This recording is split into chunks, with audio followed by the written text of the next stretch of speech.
Festival of the Onion.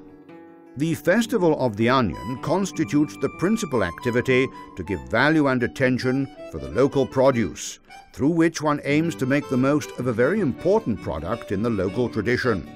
The 14th and 15th of August at Tanagro becomes the destination of many tourists attracted by the Sagra della Cipolla, 2 days dedicated to a product typical to the land of the Vallo di Diano. This vegetable, which is inserted in full title in the basket of local grown products, has been reproposed after many years of absence, making this one of the most appreciated events for local gastronomy. Having become the emblem of the Fiera di Santa Maria, which is held every 15th of August, thanks to the institution of a royal decree in 1829, obtained on the request of the San Petrese, it has thus ascended also to being the little queen of the kitchen.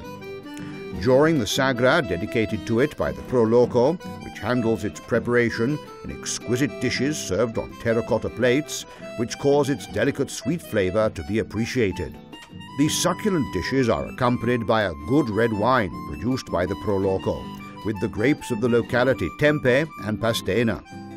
The event is enriched with crafts and local products exhibitions, which one can acquire strolling through the streets of the historic centre, visiting the churches, the Parco dei Mulini, and in whatever place one comes across during one's passage, gladdened by the music and enjoyment.